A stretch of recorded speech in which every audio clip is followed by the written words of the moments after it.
Jadi kalau misalnya PKI ini kalau kita balik ke awal abad 20, PKI ini awalnya bukan langsung jadi yang PKI, Partai Komunis yang kita tahu. Nah, dia ini awalnya dimulai dari organisasi sosialis Belanda gitu, namanya ISDF kalau nggak salah itu tahun 1914. Nah, ISDF inilah yang jadi cikal bakal dari PKI ini. ISDF ini terpecah, kemudian ada timbul syarikat-syarikat Islam. Nah, syarikat-syarikat Islam ini tadi terpecah lagi menjadi dua bagian. Ada yang kalau kita bilang, bisa kita bilang bagian yang putih dan bagian yang merah.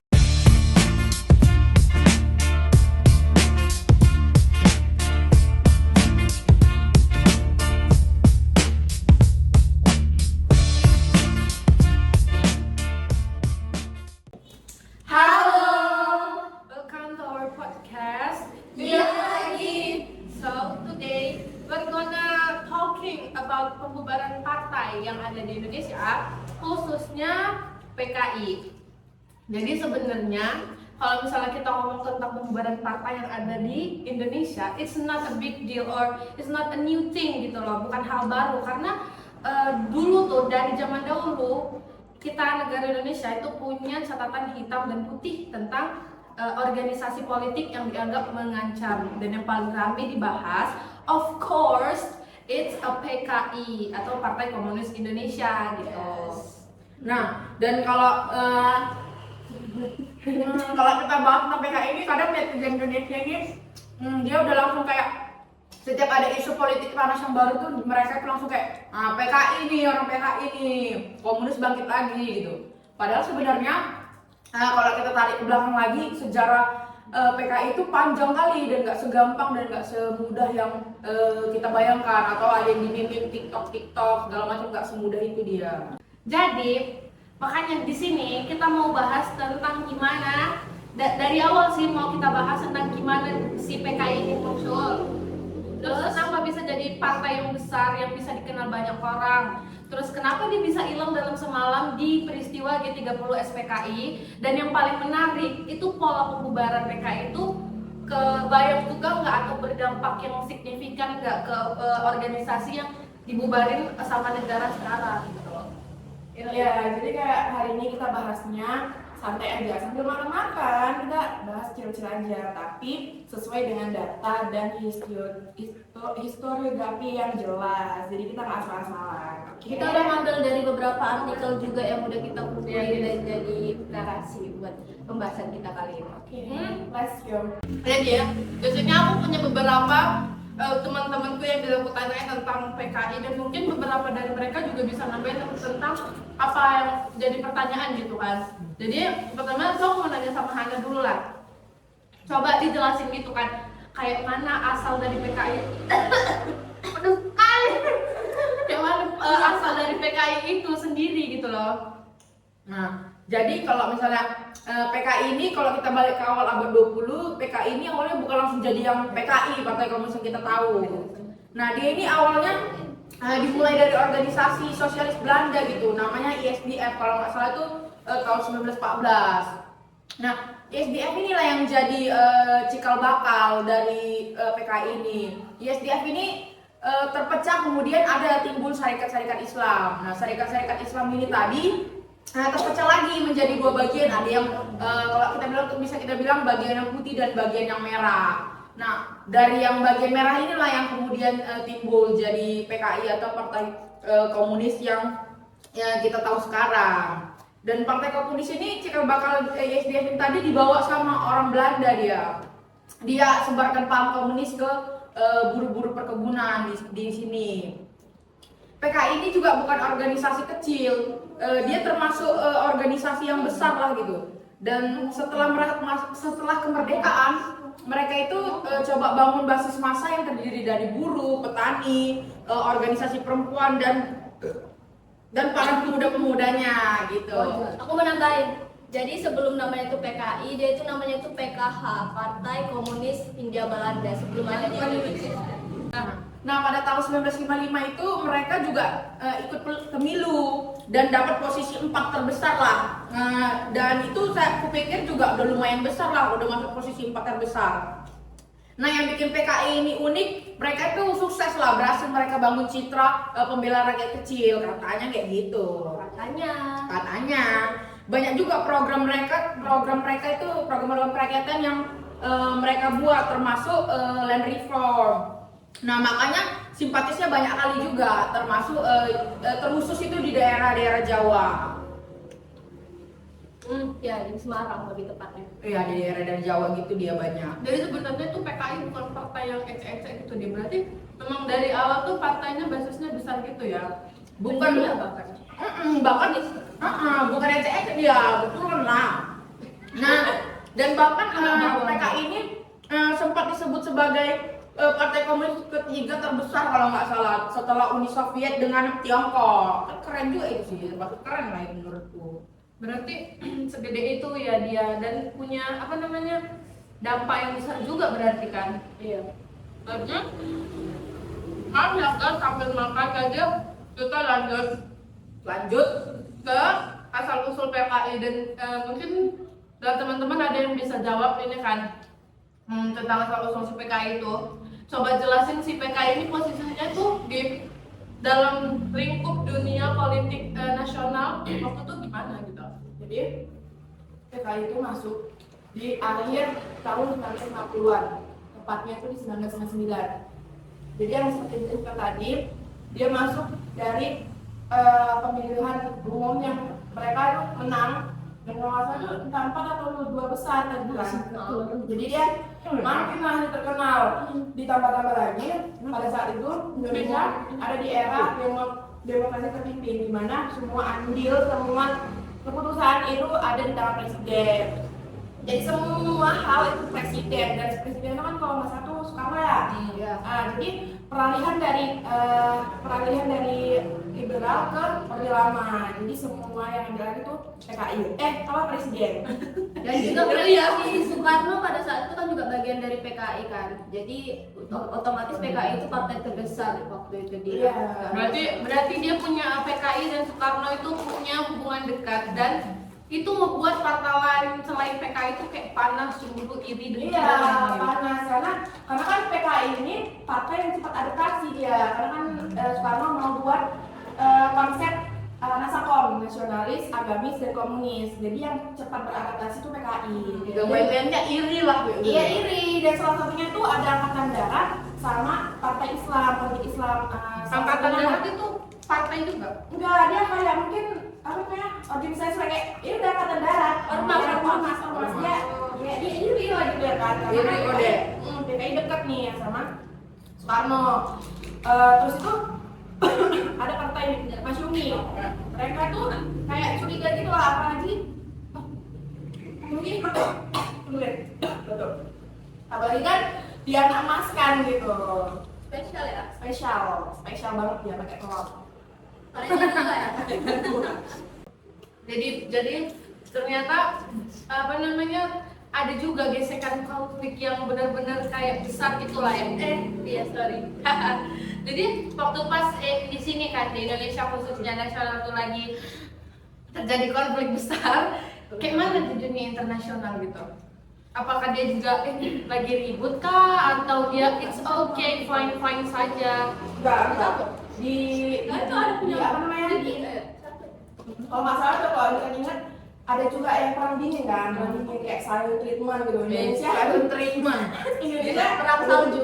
Iya, Indonesia ada di tengah-tengah nih, ada di anti blok barat, anti di blok timur istilahnya. Gitu. Jadi Indonesia ada di tengah-tengah. Udah gitu dia Indonesia ini PKI ini deket nih sama Uni Soviet sama Tiongkok. Jadi istilahnya para partai lain ini mengira PKI ini dekat sama anak emasnya Tiongkok gitu.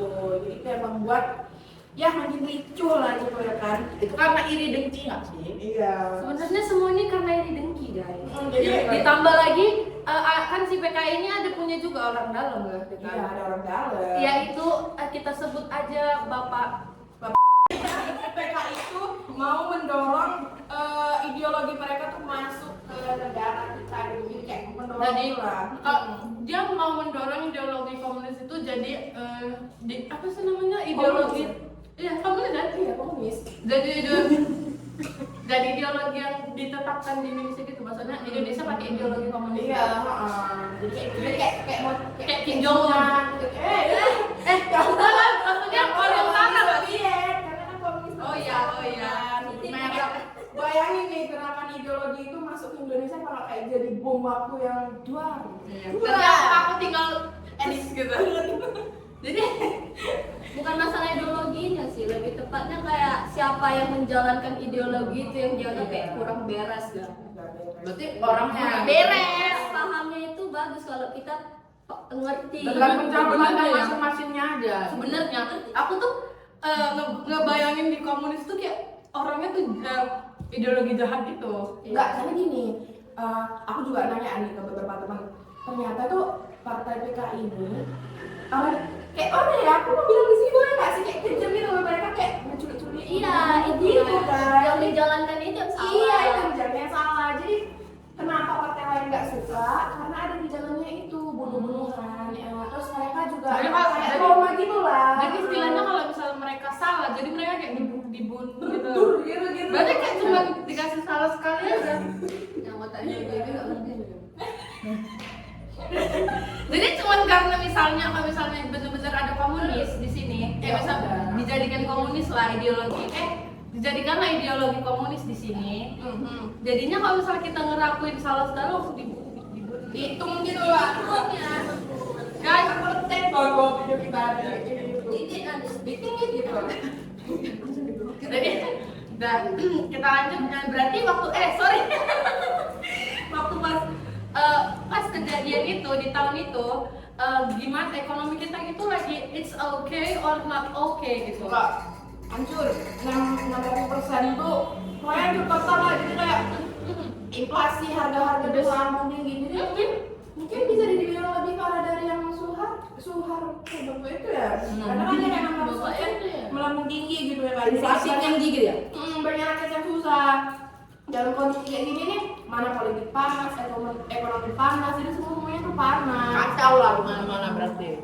Iya. Pas dong kalau panas. Pakai blower biar nggak panas, dingin, ada airnya lagi. Pakai blower ayam. Jadi kayak semua urusan tuh numpuk gitu. Nggak selesai ini negaranya. Untung aku belum lapar. Memang Aku juga loh. Makanya iya, makanya dibilang tahun ini nih tahun 2025. enggak lah. Tahun Tahun 1995 lah. Kalau saya 1995 itu para sejarawan bilang itu bagian tahun dari krisisnya Indonesia. Gitu. Salah satu nggak sih? Iya, salah satu bagian krisisnya multidimensi versi jadul. Tapi dia pemerintah jalan tapi rapuh. Terus kayak ekonomi koalisi politik rapuh. Terus ekonomi rapuh. Rakyat stres. PKI-nya di tengah-tengah itu tuh dia udah semuanya stres. Maksudnya PKI di tengah-tengah gitu. Jadi cari masalah. Berarti si PKI ini dia bukan cuma sebagai partai yang besar, tapi dia jadi alasan utama terjadinya ketegangan Nasional. yang ada di Indonesia di tahun itu. Exactly, oh my god, ini kayak sama aku minta ya. Exactly. PKI itu cuma ada di hal yang dominan gitu, udah deket presiden, udah mengambil ideologi Indonesia. Jadi kayak ya mereka juga banyak musuh di antar politik lain, partai politik lain gitu. Jadi semua di tahun 1965 ini menjadi periode rawan dalam politik sejarah Indonesia. Sabar, teh pucuk endorse kami dong.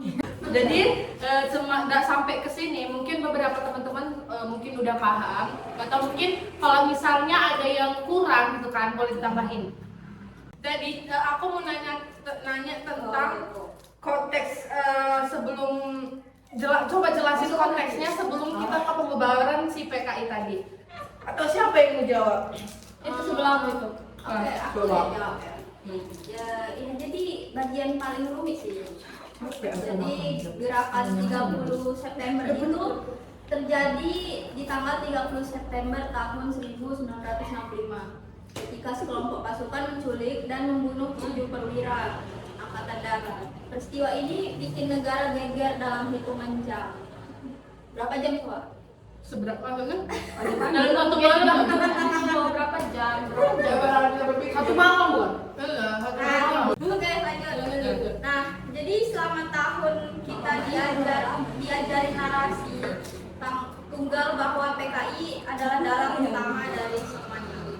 Tapi belakangan banyak sejarawan baik dalam negeri maupun internasional ngasih gambaran yang jauh lebih kompleks. Bukti langsung bahwa PKI sebagai organisasi pusat merencanakan gerakan 30 September itu nggak sepenuhnya jelas. Yang ada indikasi friksi internal antara angkatan darat dan kelompok politik lain, termasuk konflik elit tingkat tinggi. Jadi banyak faktor tumpang tindih, bukan satu dalang atau satu rencana. Jadi it's not a black and white, it's a black thing. Ya. Sejarawan Mumbai, ya? berdua, udah dong. Jangan refleks deh, refleks. Sejarawan pakai istilah political ambiguity atau disebut ruang gelap sejarah buat ngejelasin bagian ini. Kayak di gua ya, gelap. Sejarah negara kita emang gelap nggak? Enggak, kayak di Helen. Di awal. Kok jadi ngerasa ya? Please bang, jangan di komen lagi ya. Tolong bang. Dalam beberapa hari PKI dituduh sebagai dalang dan seluruh struktur mereka dibekukan, lalu dinyatakan sebagai organisasi terlarang. Soeharto dapat mandat untuk memberikan keamanan dan sejak itu kekuasaan beliau makin naik, menjulang tinggi. Nah, jadi setelah itu berarti terjadi tindakan besar-besaran. Maksudnya besar-besaran itu dalam konteks apa gitu? Apa yang besar? Iya, apa yang besar? Apanya yang besar? Iya. Yang besar itu Baru-baru. apa ya? Guys, bukan kami ya guys. Everyone silent. It's not us. It's herself. Jadi bagian aku nggak tahu jauh sih yang nggak nyambung anjir. Sumpah. Bagian paling gelap itu dalam sejarah modern kita terjadi penangkapan besar-besaran terhadap anggota dan simpatisan PKI. Kiamat tadi. Banyak juga jadi kekerasan massa yang memakan korban jiwa di banyak daerah. Para peneliti memperkirakan jumlah korban berkisar ratusan ribu, tapi angka pastinya masih diperdebatkan karena dokumentasi negara yang ini. Banyak yang dihapus atau sengaja ditutup gitu. Bongkar lagi. Iya. Takut kebongkar jumlahnya. Emang Jejak busuknya, Iya, busuk. rumah-rumah politik tuh suka ditutupi sama Kayak sang lain. Iya lagi dia kayak salonnya nih, persembuhan netizen gitu. Ini kayak ada sini tutupin gitu. Berarti ada penjara. Nara. Jakarta tiba-tiba ini Nara. Oke, lanjut. Masih ada. Apa-apa. Nah, setelah itu di tahun 1966 itu keluar TAP MPRS nomor 25 MPRS 1966 yang secara hukum melarang PKI untuk menyebar ajaran komunisme atau Marxisme, Leninisme. Nah, itu lagi semua. dan menegaskan bahwa tindakan itu terlalu berlaku seterusnya itu. Dalam dasar hukum pembubaran PKI yang masih berlaku sampai hari ini. Jadi bisa dibilang si PKI itu bubar bukan karena proses politik yang normal, tapi karena situasi negara yang lagi ekstrim atau terjadi kayak apa namanya itu yang G30 PKI itu bukan? Lagi chaos lah. Iya, ya, iya, chaos dia. Betul, bukan lewat pemilu atau sidang politik biasa, tapi lewat krisis nasional yang kemudian menghasilkan kebijakan keamanan negara. Bubar lah, bubar. Nah, setelah itu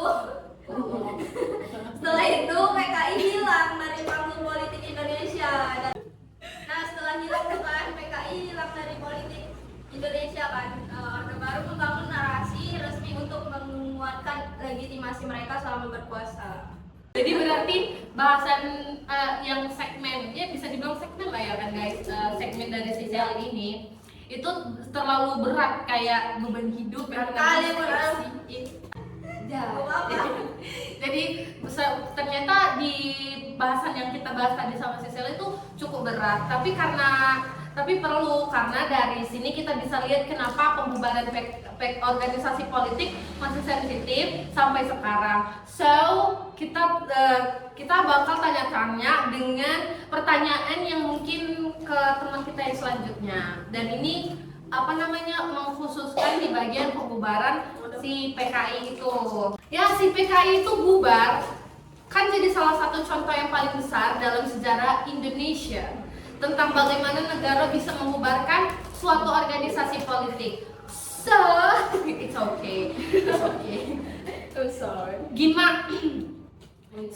Gimana mungkin dia aja deh dulu, iya Sophia. Gimana kita melihat relevansinya dengan kondisi politik yang sekarang gitu, yang sangat amat politik di tahun lalu dan tahun ini. Ada bahasa. Oke, kalau itu gini, pembubaran si PKI kan terjadinya waktu pas krisis nasional kan, yang kalian bilang lah masa-masa ekstrim gitu kan. Terus juga dasar hukumnya tadi jelas dia bubarnya melalui TAP MPRS 1966. Tapi setelah reformasi Indonesia itu kan mulai masuk ke era demokrasi yang lebih terbuka kan. Nah, meskipun dia sifat demokrasi meskipun sifat dia demokrasinya itu lebih terbuka, negara itu tetap punya wewenang untuk membubarkan partai politik atau ormas yang katanya bisa menganggap yang dianggap sama mereka itu bisa mengancam konstitusi dan stabilitas nasional. Beberapa tahun terakhir kan juga ada beberapa ormas yang udah dibubarkan sama pemerintah melalui mekanisme hukum, misalnya kayak lewat perpu ormas yang memunculkan perdebatan publik. Mungkin perdebatan publik itu bisa kita lihat masih di Twitter atau di X atau di Instagram, di komen-komenan itu banyak berseliweran lah. Nah, kalau itu dibandingkan sama masa pembubaran PKI waktu itu, beberapa pelajaran yang bisa diambil, berarti yang pertama itu negara harus punya dasar hukum yang jelas. Jadi pembubarannya muncul dari kondisi politik yang ekstrim. Ekstrim, enak banget. Tolong endorse es krim. Nanti habis ini kami bakal beli es krim guys, tenang aja. Keyword. Oh iya, lanjut.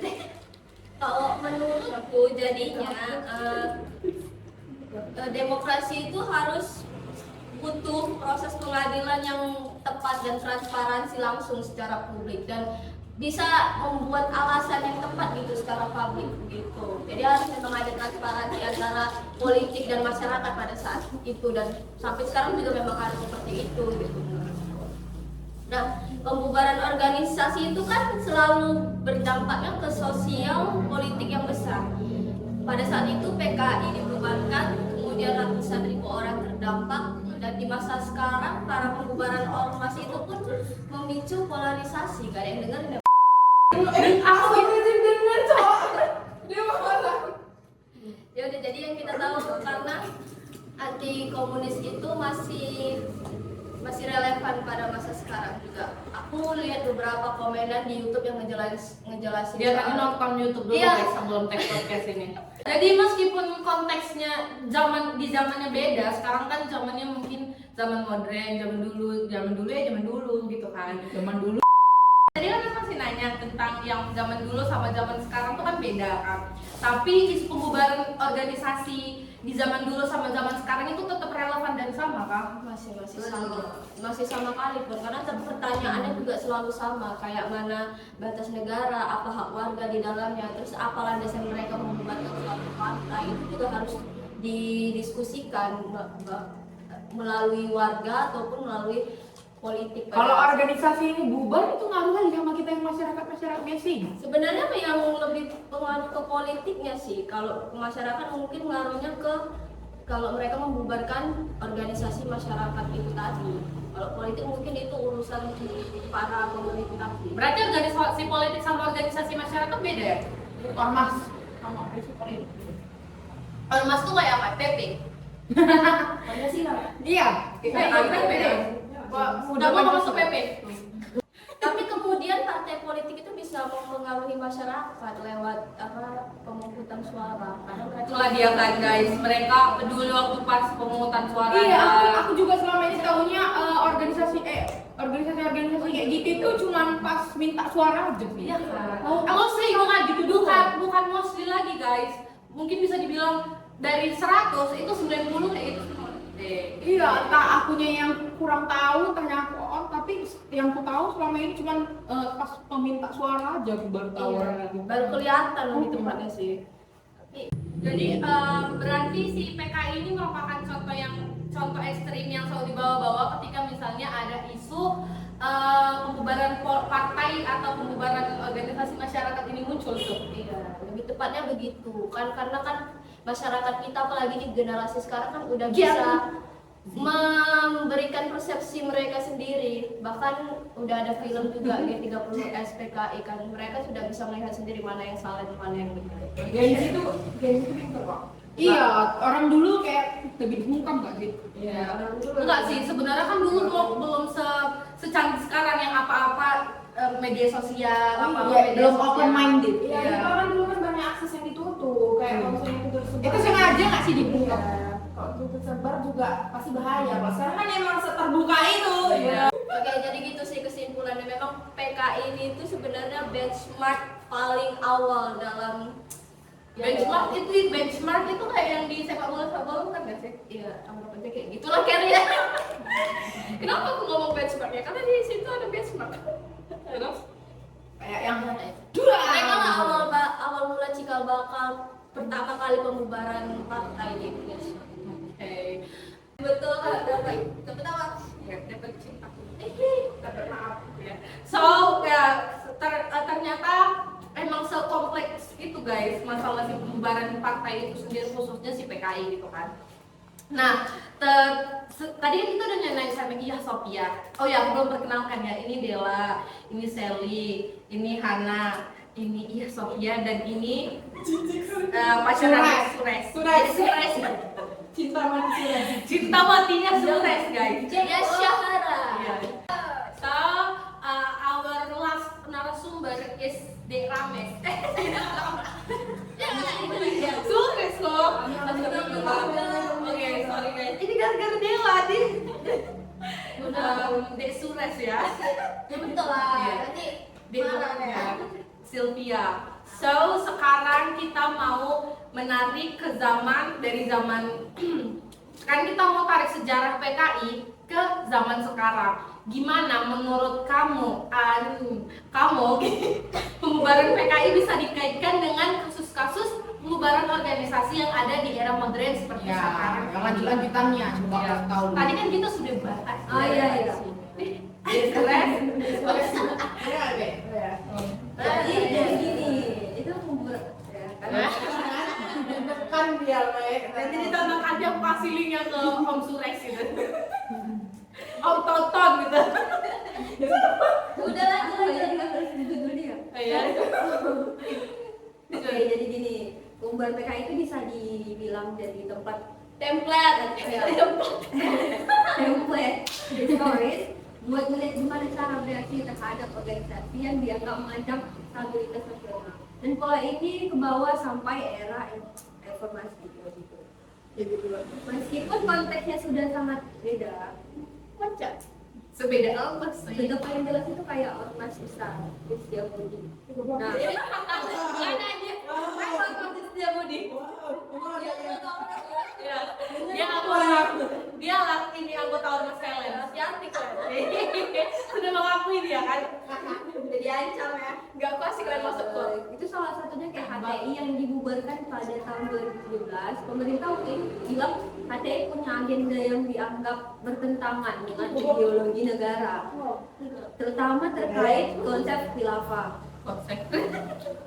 Khilafah Terus habis itu ada lagi nggak? ada dia. Apa? Apa lagi tuh? Ada lagi. FPI. Apa tuh? Ini aku nggak tahu. Dibubarkan pada tahun 2020. Alasan yang disampaikan pemerintah mengganggu ketertiban umum dan ada anggota yang terlibat tindakan pidana dan organisasi yang jelas tidak memenuhi syarat legal formal. Nah, pertanyaannya itu apa bedanya pembubaran organisasi sekarang dengan pembubaran PKI dulu? Apa tuh? Jawab dong. Jawab dong. PKI itu dibubarkan di tengah krisis krisisnya nasional, situasi negara sangat kacau dan pembubaran itu dilakukan lewat PPR tapi Perpres. Pampers katanya. Tap MPRS. Ya, tap M P R S M P. M. Bukan namanya. Ya, masyarakat majelis.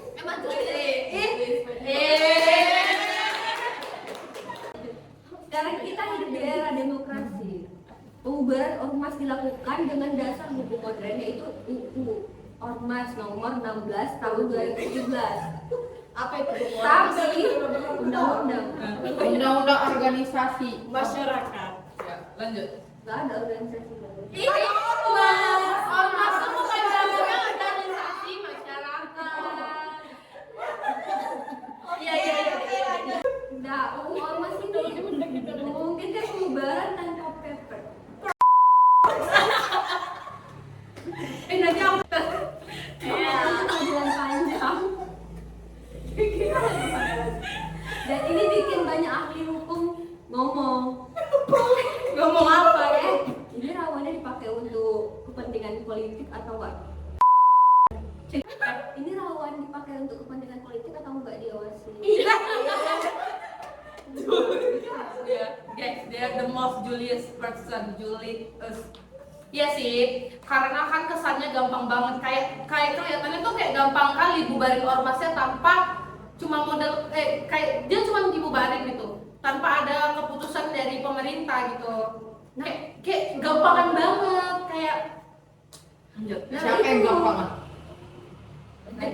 Ya Allah jahat. Gak ada. Nah, itu bikin diskusi ini sampai Ini memang anjing. Pas saya. karena di satu sisi negara memang punya kewajiban menjaga stabilitas, keamanan dan mencegah ideologi ekstrim. Yoi banget. Iya benar lah. Kalau Iya, misalnya kita iya bilang lagi. Ya lagi. Tapi di sisi lain pembatasan organisasi itu sensitif karena menyangkut hak berserikat. Ya betul. Kebebasan berpendapat dan prinsip negara demokrasi. Berarti kalau misalnya adalah ideologi itu berarti kita nggak bakal bisa dapet yang kayak tadi dia bilang kayak hak berpendapat gitu ya. Gila dibungkam coy, nggak bisa berpendapat. Dan kalau prosesnya nggak transparan ya, nggak berbasis bukti kuat atau nggak lewat mekanisme peradilan yang Mau transparan pakai skillnya Amor. itu Oke. ya, Fair. yang fair gitu. Nggak adil. Tidak adil guys. Itu gampang banget dipelintir jadi alat politik. Pelintir ya? Nah, Di bola balik gitu ya. Tabok lah ya maksi ya. Iya. inilah pelajaran yang kita dapat dari sejarah kita ini. Tahun 1965, label ancaman negara itu dipakai sangat luas. Efeknya bukan cuma ke partainya aja, tapi ke ratusan ribu warganya bahkan sampai ke Generasi berikutnya. Jadi kita belajar bahwa Iya. kalau negara salah mengambil keputusan dalam membubarkan organisasi, dampaknya bisa Intergenerasional. ada trauma sosial, Ada stigma. Sigma boy. Itu lagu ya. Jadi sebenarnya si PKI itu udah dari dulu as a warning sign gitu ya. PKI itu untuk ekstrim tentang apa yang bisa dan kita pembubaran organisasi dilakukan dalam situasi politik yang nggak sehat. Toxic maksudnya nggak sehat? Toxic dia. Sakit. Toxic relationship. The toxic till the end. Nggak tahu. Lagunya Roger loh, gue ini tahu. Makanya sekarang kita harus berhati-hati banget. Di mana-mana harus Hati-hati. Hati-hati di Pembubaran boleh jalan. pakai lagu dangdut deh. mengancam si Apa yang macam apa? pembubaran boleh kalau benar-benar terbukti mengancam konstitusi tapi Kalau pembubaran itu boleh. Kalau misalnya dia mengancam suatu konstitusi, Iya, tapi tetap harus apa gitu loh. harus transparan. Kayak masih nampak nggak sih itu kalau pelajar juga? Kalau transparan dia gini. hilang, dia tembus gini. Yang penting dia harus transparan lah. Terus usus hukumnya itu jelas gitu. Kayak itu jelas, ada ruangan pembelaan. Kayak di ini ya, apa namanya, Pengadilan. pengadilan. Dia satu-satunya orang yang aku tahu bisa masuk pengadilan. Dan tidak dijadikan alat untuk membungkam oposisi. Tidak membungkam. Jangan buka. Stop membungkam. Ini berhak berpendapat. Yes, because this is negara demokrasi. Ini maksudnya titik biar tahu orang itu merdeka. No.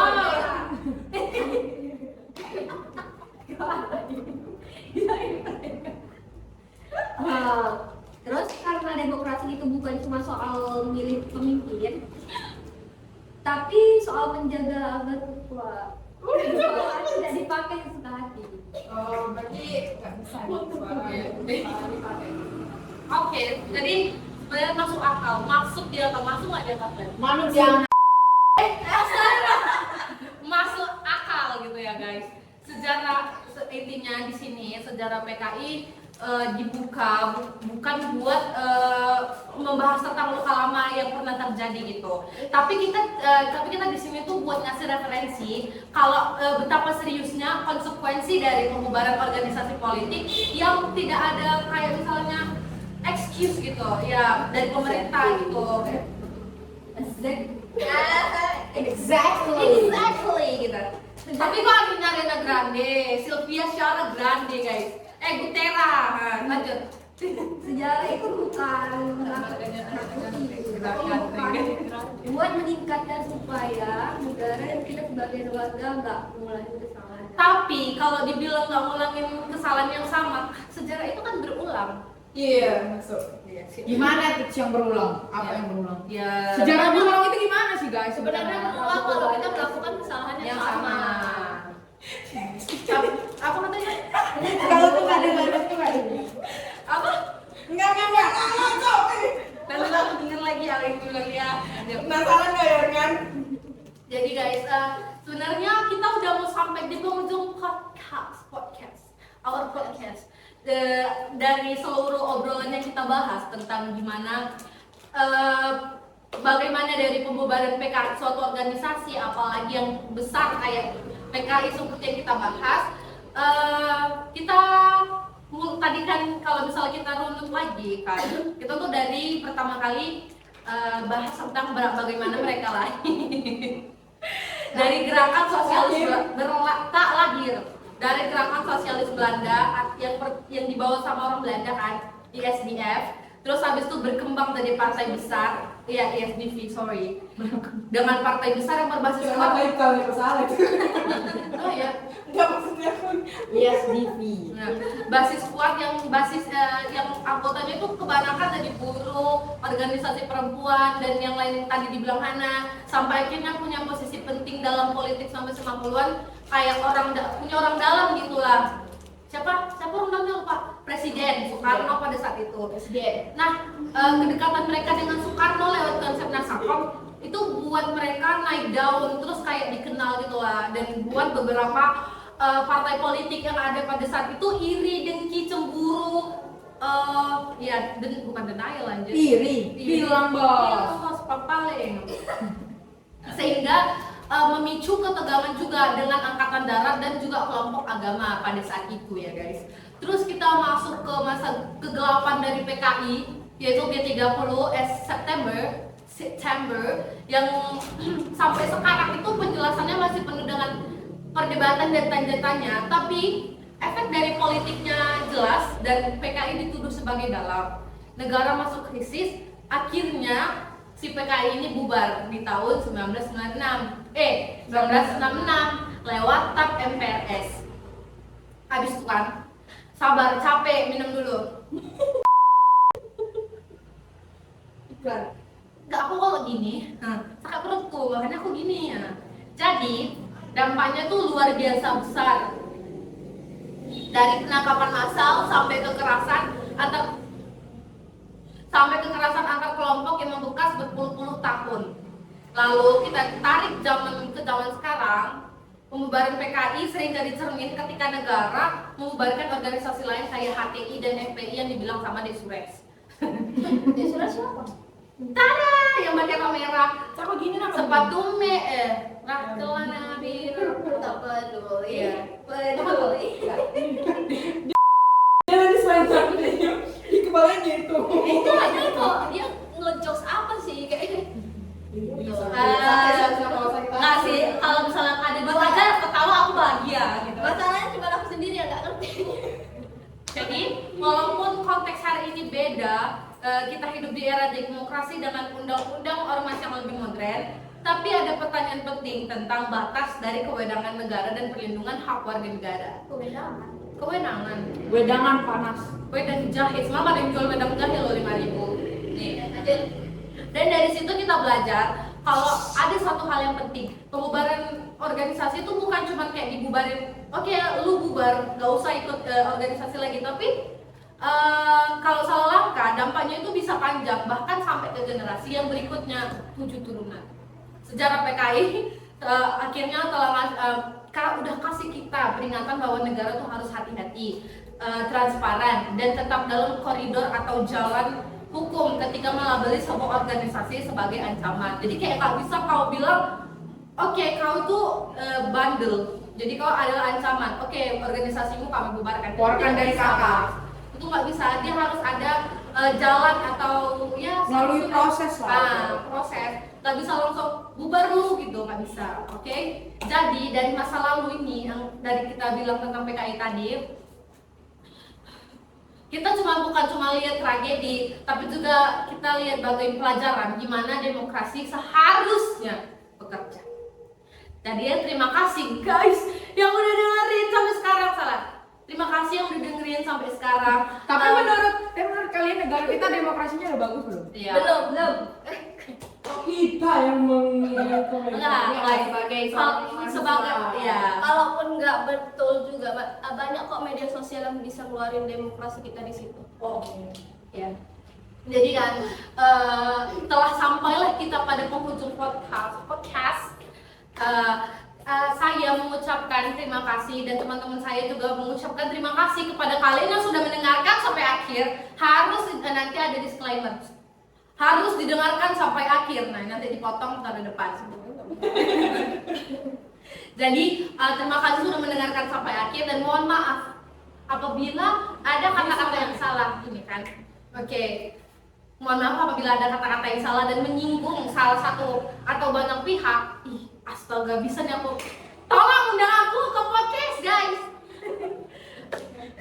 Dan semoga episode ini Bisa jadi ada episode tambahannya. Iya, nanti kita kalau misalnya ada episode tambahan kita akan menanya-nanya tentang Dela, isinya tentang Sally, kehidupan Sally, Sophia, Hana dan jangan Yesus. berkali kita kehidupan kita ini.